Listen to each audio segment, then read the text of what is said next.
foot deep. And what it did was it spawned more interest that we have in continuing the discussion of credit needs. So that's why we met this morning, and I'll talk about that in a minute. So a couple of the policy ideas that came up in the panel that actually came from Poppy.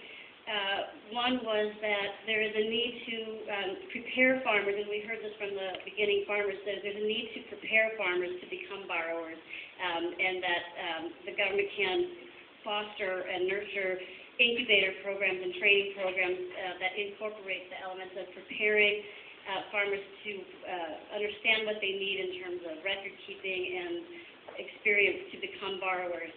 And the second piece of that, which is sort of the flip side, is the need for, we heard about the need for education for lenders, and that commercial lenders and on the government side to understand agriculture in their region, and so that it's not up to the farmer to be educating the FSA officer about what they can get for their vegetables through a CSA. That there needs to be some institutionalized training both on the federal programs as well as to commercial lenders, especially those who are working with guaranteed loan programs.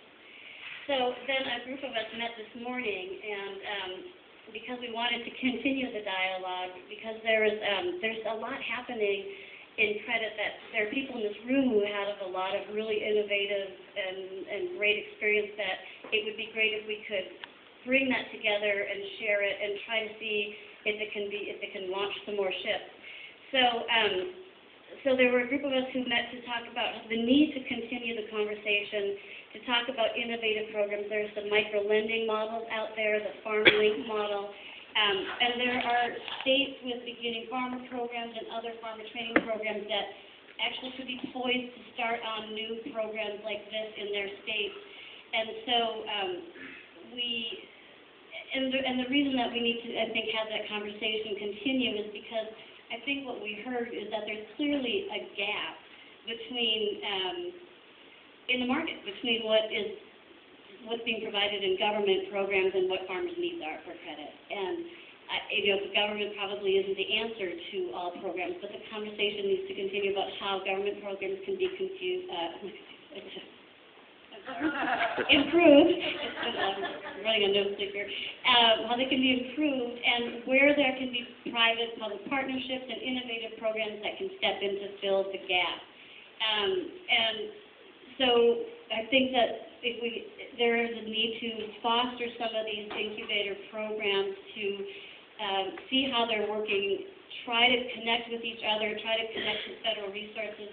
And Susan Cottrell, I hope I don't put you on the spot. We agreed to a next step would be a phone call, and what we'd like to do is convene a series of, we're envisioning maybe a meeting or two or three, but we'll start with a conference call to talk about how we're going to structure the future conversation. She has significant experience in microlending, and at Michigan State has a lot of good thoughts about this, and she was an instrumental part of the conversation and wanting to continue the conversation. Is it okay if people contact you if they want to be part of the conversation? And her contact information, of course, is in the program, and you can contact me as well.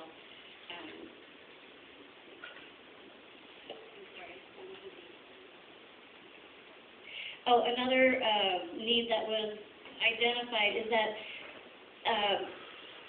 in the experience of people who have accessed programs and who work with farmers, is one of the keys to a successful relationship and being a successful borrower and a successful lender is that there has to be ongoing support. It's not just a money and financial relationship and then the farmer's left on their own. For beginning farmers to succeed and be able to be successful borrowers, which means successful repairs, they need ongoing support. And so programs, the innovative programs that provide not just money but training with the funding have been really successful models, and those are models that we think should be encouraged going forward. And we have other thoughts.